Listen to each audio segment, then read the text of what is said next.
بسم اللہ الرحمن الرحیم۔ السلام علیکم، آپ دیکھ رہے ہیں الف نیوز اور میں ہوں آپ کے ساتھ ماجد علی۔ شامل کرتے ہیں آج کی آن لائن ہیڈ لائنز۔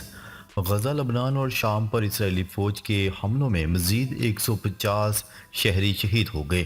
غیر ملکی خبرساں ادارے کی رپورٹ کے مطابق اسرائیلی فوج نے شمالی غزہ میں حملے کر کے 95 فلسطینیوں جبکہ بیروت میں 45 شہریوں کو شہید کر دیا۔ لبنان کے دارالحکومت بیروت میں عوام کے 2 علاقے خالی کروانے کا حکم دیتے ہوئے حملوں کی تیاریاں شروع کر دی گئیں۔ اس کے علاوہ شام میں لبنانی سرحد کے قریب بھی اسرائیل نے حملہ کیا جس کے نتیجے میں 10 شہری شہید ہو گئے۔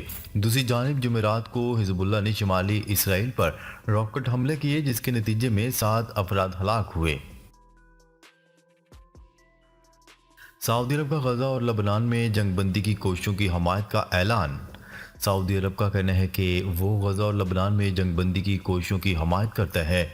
میڈیا رپورٹس کے مطابق سعودی وزیر خارجہ شہزادہ فیصل بن فرحان نے کہا کہ ایران نے ہمیں بتایا ہے کہ علاقائی کشیدگی کا جاری رہنا اس کے مفاد میں نہیں ہے۔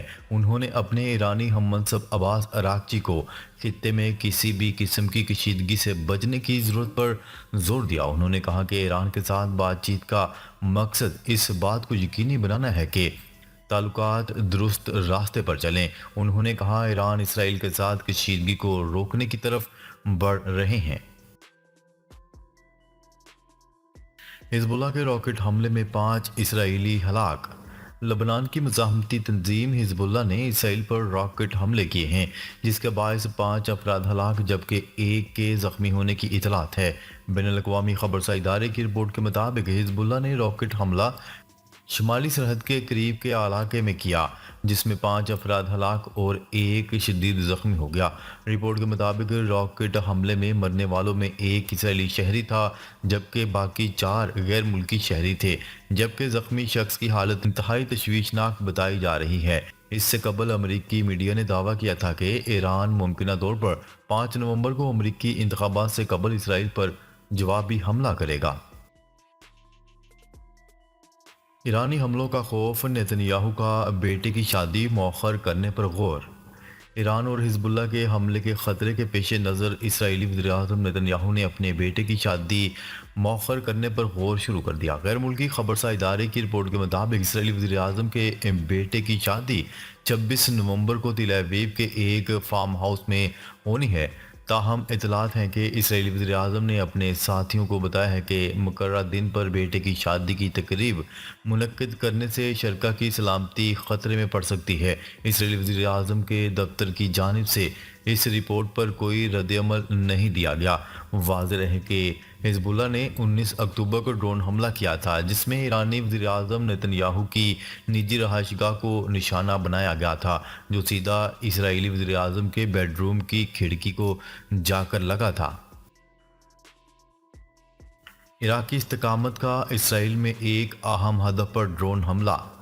ایرانی خبرساں ادارے کی رپورٹ کے مطابق عراق کی اسلامی تحریک استقامت نے ایک بیان میں اعلان کیا ہے کہ تحریک استقامت کے مجاہدین نے صہیونی جارحیت کے جواب اور فلسطینی اور لبنانی عوام کی حمایت کے تناظر میں جدوجہد کا سلسلہ جاری رکھتے ہوئے آج ایک ڈرون طیارے سے مقبوضہ علاقے میں ایک اہم صہیونی ہدف کو نشانہ بنایا۔ عراق کی اسلامی تحریک استقامت کے بیان میں اعلان کیا گیا کہ ایک دن میں مقبوضہ علاقے میں کیا جانے والا یہ 6واں حملہ ہے۔ عراق کی تحریک استقامت نے اعلان کیا کہ اس قسم کے حملے صہیونی اہداف پر مسلسل جاری رہیں گے۔ اسرائیل نے اقوام متحدہ کی ذیلی تنظیم کا دفتر تباہ کر دیا۔ اسرائیلی فوج نے فلسطینی پناہ گزینوں کے لیے اقوام متحدہ کی ریلیف اینڈ ورکس ایجنسی اونروا کے دفتر پر بلڈوزر چلا دیا۔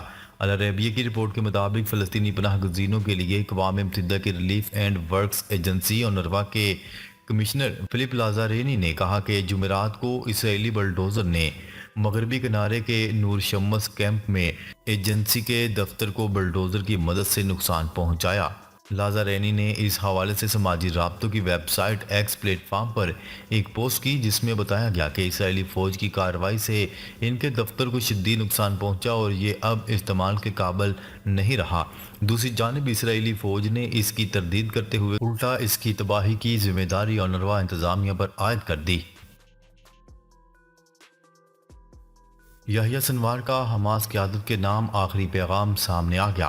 مقبوضہ فلسطین کی مزاحمتی تنظیم حماس کے سربراہ شہید یحییٰ سنوار کی آخری وصیت سامنے آ گئی۔ 16 اکتوبر کو حماس کے سربراہ یحییٰ سنوار غزہ کے علاقے رفح میں اسرائیلی فورسز سے بہادری کے ساتھ لڑتے ہوئے جامِ شہادت نوش فرما گئے تھے۔ یحییٰ سنوار کو خوف کی علامت سمجھا جاتا تھا۔ اب حماس کے شہید سربراہ کی آخری وصیت سامنے آئی ہے اور یہ وصیت حماس کے رہنما اسامہ حمدان نے میڈیا کو پڑھ کر سنائی۔ انہوں نے بتایا کہ اپنی شہادت سے 2 ہفتے قبل یحییٰ سنوار نے خط لکھا تھا جس میں قیادت اور کارکنوں کو مخاطب کیا گیا تھا۔ یحییٰ سنوار نے لکھا کہ ہمیں سمجھنا ہوگا کہ یہ ایک جنگ ہے اور یہ جنگ بہت سے لوگوں کی توقع سے زیادہ طویل ہو سکتی ہے، لیکن یہ جنگ جتنی طویل ہوگی تو ہم آزادی کے اتنے ہی قریب پہنچیں گے۔ یہ ہماری زمین سے اسرائیل کے وجود کا خاتمہ ہوگا۔ انہوں نے حکم دیا کہ اس لیے خود کو ایک طویل اور شدید جنگ کے لیے تیار کرو۔ اس قبضے سے ہم باہر نکلیں گے اور بیت المقدس کے دروازے پر پہنچیں گے۔ رواں سال کا اکتوبر بھی اسرائیل پر بھاری گزرا۔ جانی نقصانات کی تفصیلات سامنے آ گئیں۔ غزہ اور لبنان میں ہونے والی جنگ اور اسرائیل میں فلسطینی مزاحمت کاروں کی کارروائیوں کے نتیجے میں اکتوبر کے مہینے میں اسرائیل میں بھاری جانی نقصان ہوا۔ اسرائیل میں ہونے والے جانی نقصانات کے حوالے سے اکتوبر کا مہینہ رواں سال کا سب سے زیادہ مہلک مہینہ رہا۔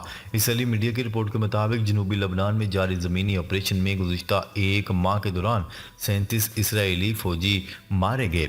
غزہ میں جاری جنگ میں فلسطینی مزاحمت کاروں کے حملوں میں مجموعی طور پر 19 اسرائیلی فوجی ہلاک ہوئے جبکہ ایک اسرائیلی فوجی حادثے کے نتیجے میں ہلاک ہوا۔ اس کے علاوہ غزہ میں ایک اسرائیلی قیدی کی ہلاکت کی بھی تصدیق ہوئی ہے۔ اسرائیلی وزیراعظم نے ایران سے ایٹمی ہتھیار چھیننے کے لیے ہر حد پار کرنے کا اعلان کر دیا۔ اسرائیلی وزیراعظم نتن یاہو کا کہنا ہے کہ ضرورت پڑنے پر اسرائیل ایران میں کہیں بھی پہنچ سکتا ہے۔ انہوں نے فوجی افسران سے خطاب میں مزید کہا کہ اسرائیل کو ایران پر حالیہ فضائی حملوں کے بعد کارروائی کی بے مثال آزادی حاصل ہے۔ نتن یاہو نے دھمکی دیتے ہوئے کہا کہ اسرائیل کی دفاعی افواج اور سیکیورٹی شاخوں کو جو حتمی ہدف دیا ہے وہ ایران کو جوہری ہتھیار حاصل کرنے سے روکنا ہے۔ اسرائیل کا کہنا ہے کہ ایران حالیہ اسرائیلی حملوں کا فیصلہ کن اور تکلیف دہ جواب دینے کا ارادہ رکھتا ہے۔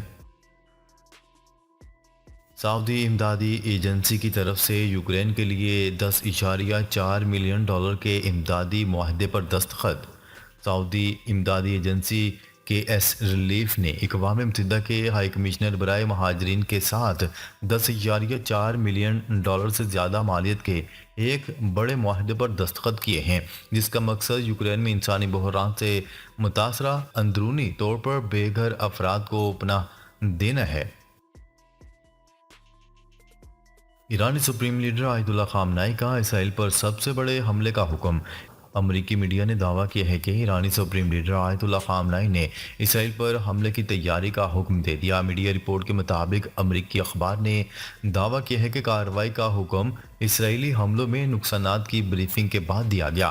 میڈیا رپورٹ میں بتایا جا رہا ہے کہ اسرائیلی انٹیلیجنس حکام کے مطابق ایران اسرائیل پر ایک اور حملے کی تیاری کر رہا ہے۔ ایک اور رپورٹ کے مطابق اسرائیلی انٹیلیجنس اطلاعات سامنے آئی ہیں جس میں کہا گیا ہے کہ 5 نومبر کو امریکی انتخابات سے پہلے ایران عراقی ملیشیا کے ذریعے ڈرونز اور بیلسٹک میزائلوں سے اسرائیل پر حملے کی تیاری کر رہا ہے۔ بنگلہ دیش میں شیخ مجیب الرحمان اور ان کی بیٹی سابق وزیر اعظم شیخ حسینہ واجد سمیت عوامی لیگ کے رہنماؤں کے ناموں پر رکھے گئے 6 میڈیکل کالجز کے نام تبدیل کر دیے گئے۔ مذکورہ اعلان وزارت صحت و خاندانی بہبود کے تحت میڈیکل ایجوکیشن اور فیملی ویلفیئر ڈویژن کے سیکرٹری ڈاکٹر محمد سرور باری کی طرف سے جاری کردہ نوٹیفیکیشن کے ذریعے کیا گیا۔ اسپین میں سیلاب سے ہلاکتوں کی تعداد 150 ہو گئی۔ 3 روزہ قومی سوگ کا اعلان۔ میڈیا رپورٹس میں بتایا گیا ہے کہ مشرقی صوبے ولنسیا میں شدید بارشوں کی وجہ سے آنے والے سیلاب سے نظام زندگی درہم برہم ہو گیا۔ سیلاب سے انفراسٹرکچر کو شدید نقصان پہنچا۔ میڈیا رپورٹ کے مطابق سیلاب متعدد سڑکوں اور پلوں کو بہا لے گیا۔ سیلابی ریلوں میں متعدد لوگ لاپتہ بھی ہو گئے اور جن کی تلاش کا کام جاری ہے۔ بڑے پیمانے پر ہلاکتوں کے باعث اسپین کے وزیر اعظم نے 3 روزہ کومیسو کا اعلان کیا ہے۔ حکومت نے مزید ہلاکتوں کا خدشہ بھی ظاہر کیا ہے۔ حکومت نے بارڈر سیکیورٹی کو مزید سخت کرتے ہوئے ملک بھر کے تمام ایئرپورٹس پر بائیو میٹرک مشینیں نصب کرنے کا فیصلہ کر لیا۔ اس حوالے سے وزارت داخلہ کی جانب سے ایف آئی اے کو فوری اقدامات اٹھانے کے لیے مراسلات جاری کر دیا گیا۔ وزارت داخلہ نے بین الاقوامی مسافروں کے لیے بائیو میٹرک تصدیق لازمی قرار دے دی۔ وزارت داخلہ کے مطابق بائیو میٹرک تصدیق کے باعث اشتہاری و مطلوب ملزمان کا اندرون اور بیرون ملک سفر کرنا ناممکن ہوگا۔ خیبر پختونخوا حکومت کا پی آئی اے کی خریداری میں دلچسپی کا اظہار۔ Khyber Pakhtunkhwa board of investment and trade نے وفاقی وزیر نجکاری علیم خان کو خط لکھ دیا، جس میں کہا گیا ہے کہ خیبر پختونخوا حکومت پی آئی اے کی نیلامی کے عمل میں حصہ لینا چاہتی ہے۔ پی آئی اے قومی ایئر لائن ہے، نہیں چاہتے بیرونی یا نجی ہاتھوں میں جائے۔ نجی کمپنی کی 10 ارب روپے کے اوپر سے نیلامی شروع کرنے کے لیے تیار ہیں۔ وفاقی حکومت ہماری درخواست قبول کرے۔ ناظرین، اب تک کے لیے اتنا ہی۔ مزید خبریں لے کر بہت جلد آپ کی خدمت میں حاضر ہوں گے۔ تب تک کے لیے اپنا خیال رکھیے گا۔ اللہ نگہبان۔